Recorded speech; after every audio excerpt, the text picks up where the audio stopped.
Dios le bendiga, mi nombre es Alexis Ulloa, es un placer estar aquí sirviéndole a Dios y a usted. Empezamos con una serie que dice que su filosofía, la idea, la fotografía que usted tiene de Dios determina lo que usted hace, cómo usted se comporta en su diario vivir. Hoy empezamos con el tema ¿cómo es Dios? En su libro del señor Tozer, A.W. Tozer, el libro se llama El conocimiento del Dios Santo. Dice lo siguiente, empieza con esto, dice: lo que nos viene a la mente cuando pensamos en Dios es lo más importante de nosotros. Más adelante dice esto: por una ley secreta del corazón, tenemos la tendencia de acercarnos hacia la imagen mental de Dios que poseamos. En otras palabras, esa imagen que se nos viene a la mente, ese pensamiento, esa idea, esa filosofía que usted tiene de Dios, determina cómo usted se va a comportar o qué es lo que usted va a hacer, cómo usted va a tratar a los demás. Pero hubieron dos pensamientos aquí que me llamaron mucho la atención. En el mismo capítulo, el señor Tozer dice lo siguiente: lo más revelador acerca de la iglesia será siempre su idea de Dios, así como su mensaje más significativo es lo que diga sobre él. Y esta es una de las partes que cuando leí esto tuve que detenerme a pensar en un momento sobre lo que esto decía. Si fuéramos capaces de conocer con exactitud lo que piensa sobre Dios los más influyentes de nuestros líderes religiosos, podríamos predecir con bastante precisión dónde se hallará la iglesia mañana. Pero esto no solo es para los líderes, él también hace la idea de lo que usted y yo pensamos sobre Dios, va a determinar nuestra relación con Dios, va a determinar lo que nosotros somos, lo que nosotros hacemos. Y para darle quizás un poco de más luz, de más ilustración a esto, imagínese, quiero compartir algo de la manera como yo miraba a Dios. Yo me crié yendo de vez en cuando a un lugar donde supuestamente nos enseñaban de Dios, pero en ese lugar realmente yo no tomaba una Biblia y leía de lo que se me estaba enseñando. Tampoco me enseñaron a tomar nota de lo que se me estaba enseñando, para ir y corroborar lo que se me estaba enseñando, algo a lo cual yo le recomiendo que hoy día usted tenga lápiz y papel y tome nota, y en su casa vaya y busque los pasajes bíblicos que estaremos compartiendo con usted, o mejor dicho, en su casa tome la Biblia, tome lápiz, tome papel y empiece a leer lo que nosotros estamos compartiendo. Entonces, ¿qué es lo que sucede? Yo tenía como unos 18 años más o menos cuando me acerqué a otro grupo, a unos hermanos evangélicos, y estos hermanos me llevaron a la iglesia, y una de las cosas que sucedió en esta iglesia era lo siguiente, que no importaba lo que yo hiciera, si yo me estaba divirtiendo, era un pecado. El evangelio para aquellos hermanos no era un evangelio donde yo pudiera disfrutar la vida, donde yo pudiera disfrutar el estar aquí. El evangelio para aquellos hermanos era un evangelio sufrido, donde había que cargar esa cruz, que había que llevar ese sufrimiento a diario. Muy lejos de lo que nos enseña Dios, pero al fin y al cabo eso era lo que me enseñaban. Entonces, una de las cosas que terminé por aceptar era que si yo estaba yendo a esa iglesia, realmente nunca iba a poder satisfacer lo que ese Dios que ellos me enseñaban quería o requería de mí. No importaba qué fuera lo que hiciera, yo me iba a ir al infierno. Y si me iba a ir al infierno, entonces a disfrutar la vida, ¿no? Eso es lo que se piensa y lo que quizás muchas personas piensan.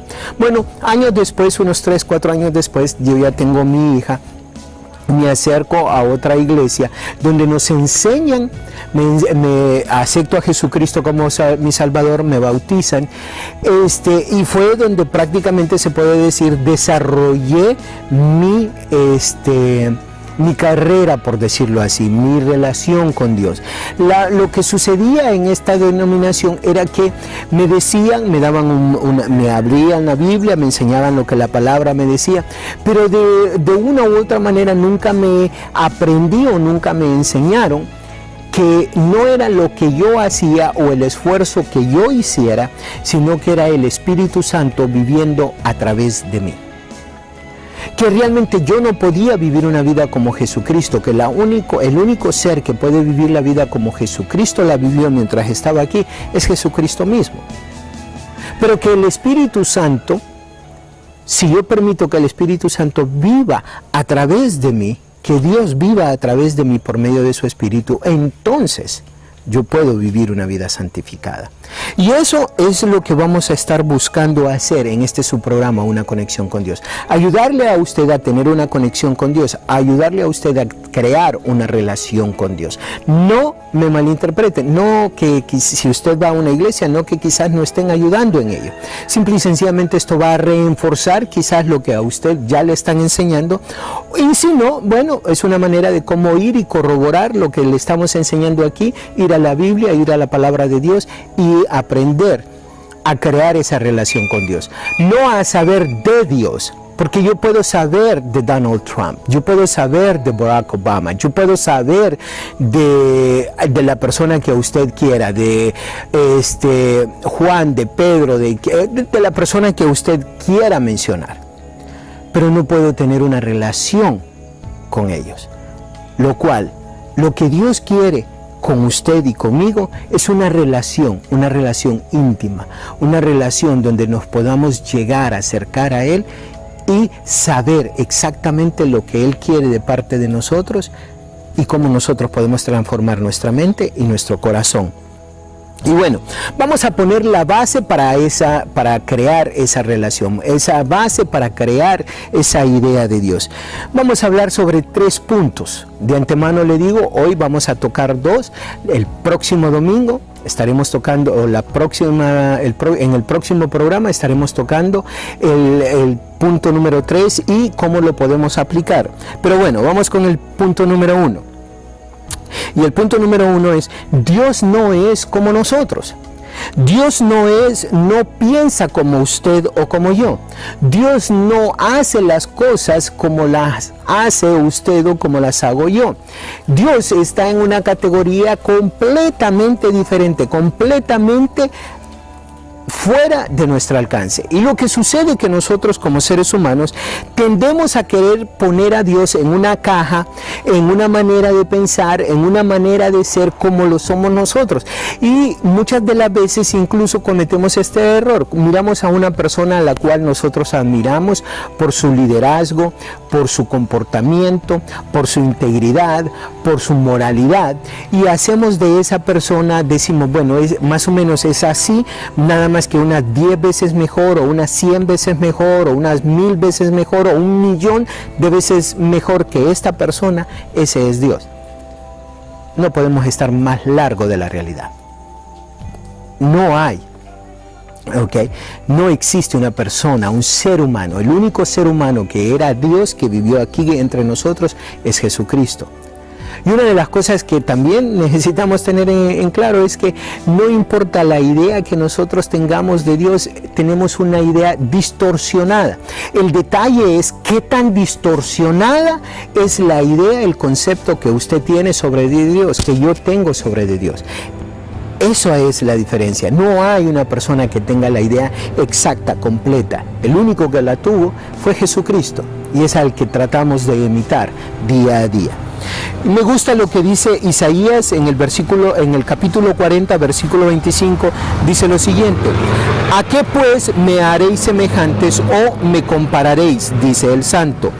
Levantad en alto vuestros ojos y mirad quién creó estas cosas. Él saca y cuenta su ejército. A todos llama por su nombre, ninguna faltará. Tal es la grandeza de su fuerza y el poder de su dominio. Versículo 27. ¿Por qué dice, oh Jacob, y hablas tú, Israel? Mi camino está escondido de Jehová, y de mi Dios paso mi juicio. Versículo 28. ¿No has sabido, no has oído que el Dios eterno es Jehová, el cual creó los confines de la tierra? No desfallece ni se fatiga con cansancio, y su entendimiento no hay quien lo alcance. Estas son Isaías tratando de explicar que nosotros como seres humanos no hay manera posible que podamos tener el pensamiento que Él tiene. Usted y yo como seres humanos es imposible. El Espíritu Santo viviendo en usted, viviendo en mí, es el que nos revela el pensamiento de Dios, la manera de Dios. Y vamos a ver qué es lo que nos dice el apóstol Pablo. Me fascina esta parte también. Dice en el capítulo 11, versículos 33 al 36, dice: oh profundidad de las riquezas de la sabiduría y de la ciencia de Dios, cuán insondables son sus juicios e inescrutables sus caminos. Porque ¿quién entendió la mente del Señor? ¿O quién fue su consejero? ¿O quién le dio a él primero para que él fuese recompensado? Porque de él, y por él, y para él son todas las cosas. A él sea la gloria por los siglos de los siglos. Amén. Dentro de los temas que vamos a estar tocando en esta serie, vamos a estar hablando sobre la justicia de Dios, sobre la soberanía de Dios, sobre la sabiduría de Dios. Estos son algunos de los temas y me llama mucho la atención cómo lo puso el hermano Pablo, cómo lo puso el apóstol Pablo. Pero vamos a hablar de del segundo punto que tenemos que tener en consideración cuando estamos buscando crear esa idea, crear esa imagen de Dios. Y dice: dejándonos a nosotros mismos, tendemos a reducir a Dios a términos manejables.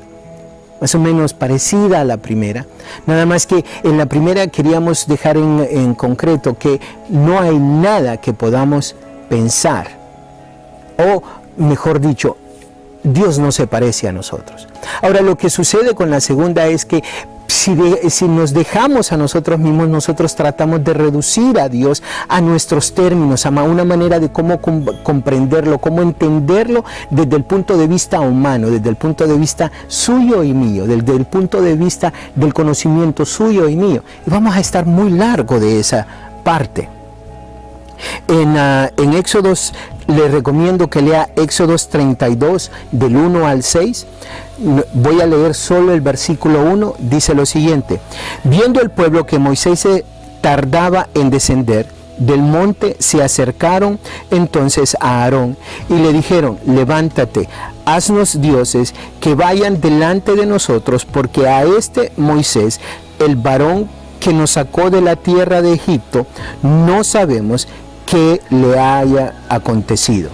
Y esto es lo que quiero compartir con ustedes. Si usted se va al capítulo 19 de Éxodos, usted va a empezar a escuchar donde Dios está haciendo maravillas. ¿Okay? Para este momento, para darle un contexto de todo esto, los israelitas han estado en Egipto por más de 400 años ya. Y ahorita ya son esclavos de los egipcios. ¿Y qué es lo que sucede? Que llega este hombre llamado Moisés. Para todo esto sus padres les han explicado de que existió un hombre llamado Abraham, que existió un hombre llamado Jacob, que existió un hombre llamado José, que fue el que estuvo como la mano derecha del faraón, quienes los llevó a esa tierra. Ya han escuchado un montón de estas historias, han escuchado de un Dios, que ellos son el pueblo escogido de este Dios. Llega Moisés a decirles que los va a librar. Pero suceden varias cosas. Entre esas cosas suceden 10 plagas. Y ellos entienden que esas 10 plagas que Dios ha hecho o que Dios hizo cumplir antes de ser expulsados, representaba a 10 dioses que tenían los egipcios. Entre esos 10 dioses, el último dios, la última plaga ellos consideran que el faraón es un dios. Como consecuencia, su hijo es un dios. Y entonces lo que hace Dios en la última plaga es que mata al hijo del faraón, al próximo dios a venir. Y ellos no han entendido o no entendieron, o sea, eso de que mata un cordero, pon la sangre en los umbrales de tu casa, en la puerta, para que la muerte no pase por tu casa, que pase de paso.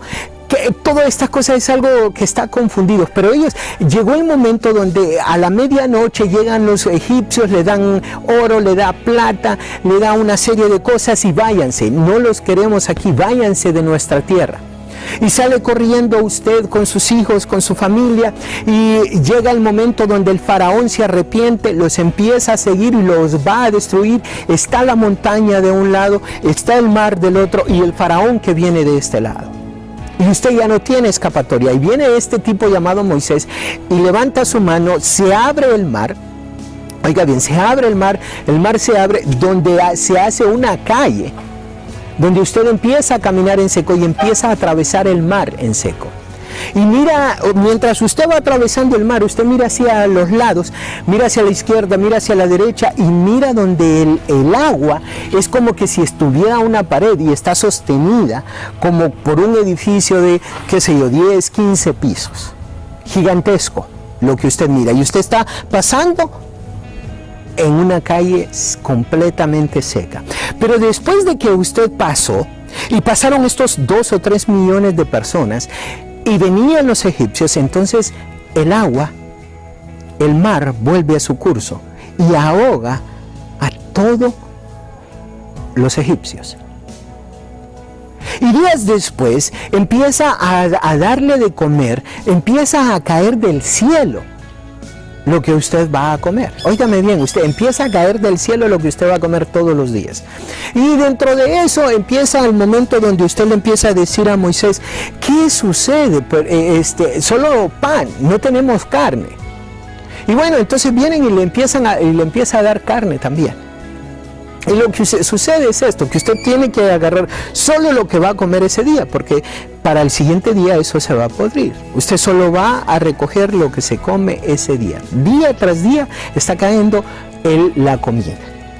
Usted diría, wow, yo quisiera estar ahí. No tengo que trabajar, solo ir a recoger la comida y pasarla bien. ¿Qué le pasa a este pueblo de Israel? Que después de todo esto siguen quejándose. Y mire, fíjese lo que sucede. Como que si eso no fuera suficiente, viene y sucede esto.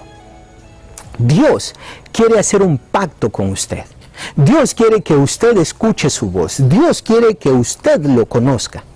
Y le dice... Y viene este tipo Moisés y le empieza a decir, mira, estos son los delineamientos, van a estar en esta parte, se van a purificar, van a hacer esto, no tengan sexo con sus parejas por 3 días y hay toda esta cantidad de reglas. Y usted dice, ¿qué es todo eso? Pero llega el momento donde va a escuchar a Dios y empieza a escuchar allá largo donde Dios se empieza a acercar hacia usted, hacia donde usted está.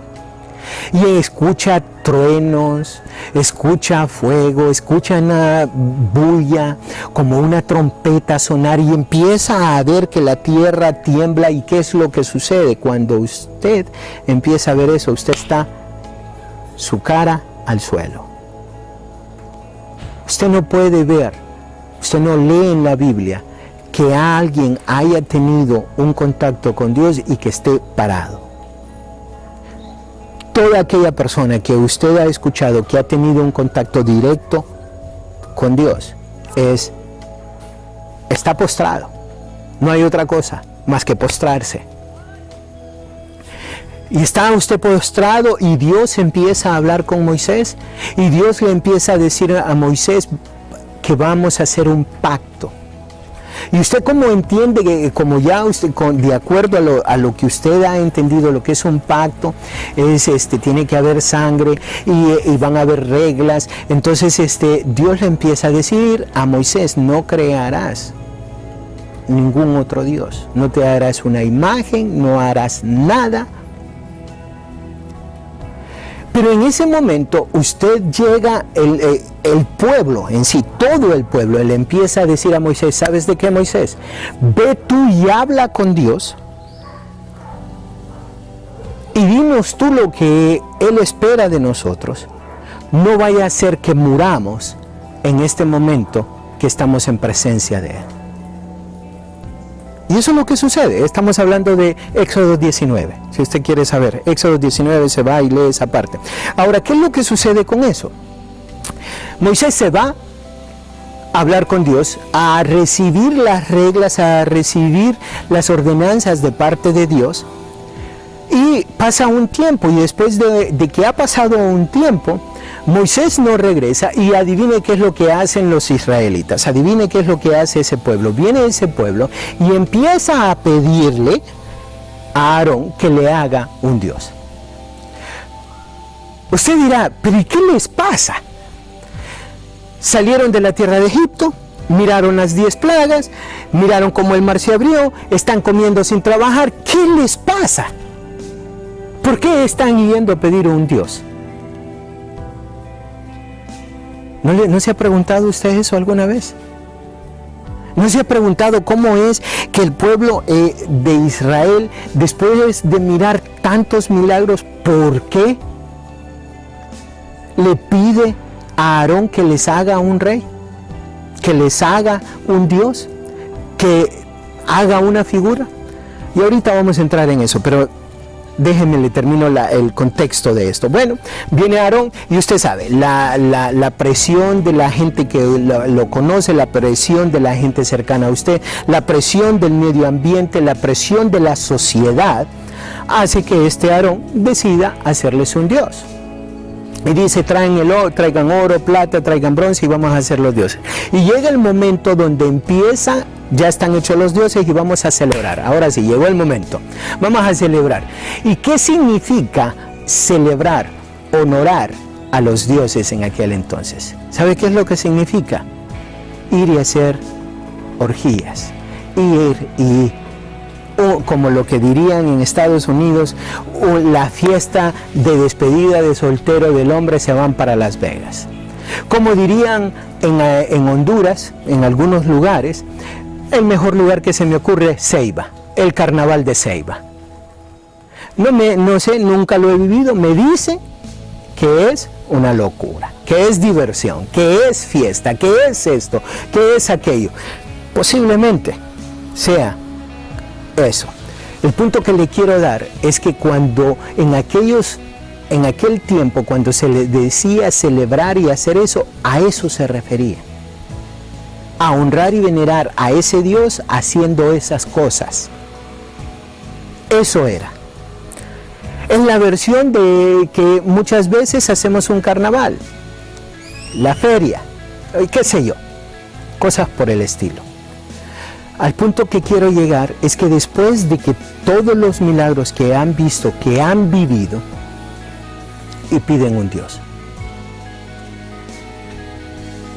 Y mire lo que dice el hermano Pablo, el apóstol Pablo, en el libro de Romanos, el capítulo 1, versículo 21 al 23, dice lo siguiente: pues habiendo conocido a Dios, no le glorificaron como a Dios, ni le dieron gracias, sino que se envanecieron en sus razonamientos, y su necio corazón fue entenebrecido. Profesando ser sabios, se hicieron necios, y cambiaron la gloria de Dios incorruptible en semejanza de imagen de hombres corruptibles, de aves, de cuadrúpedos y de reptiles. Y quiero decirle una cosa, que yo me acuerde, es más, sé en mis 5 sentidos, nunca yo he hecho un altar, nunca yo me he hincado a venerar a una imagen o a un cuadro o a X cosa. Hoy en día yo llego a la casa y le puedo decir, no hay un momento donde yo llegue a la casa, le dé un beso a mi esposa y le diga, espérate, voy a ir a orar, a honrar a esta imagen que tenemos en la casa. No existe tal cosa. Y usted me dirá, muchos de ustedes, quizás casi todos me dirán, sí, también nosotros no hacemos eso. Pero ¿sabe qué sí he hecho? He puesto a una mujer como mi Dios.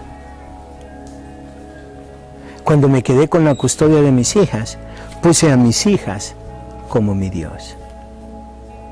He puesto el dinero como mi Dios.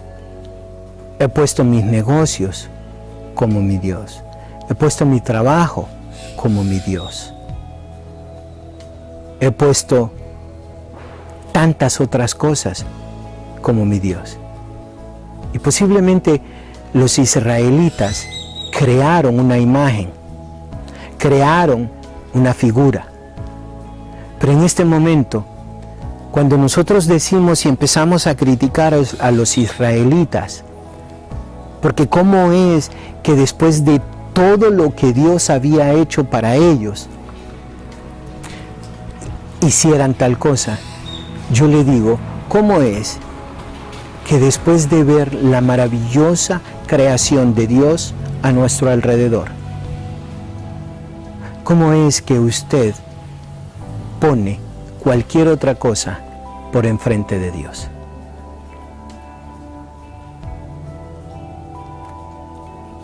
Piénselo. Que Dios me le bendiga. Nos miramos en el próximo programa, Una Conexión con Dios. Hasta pronto.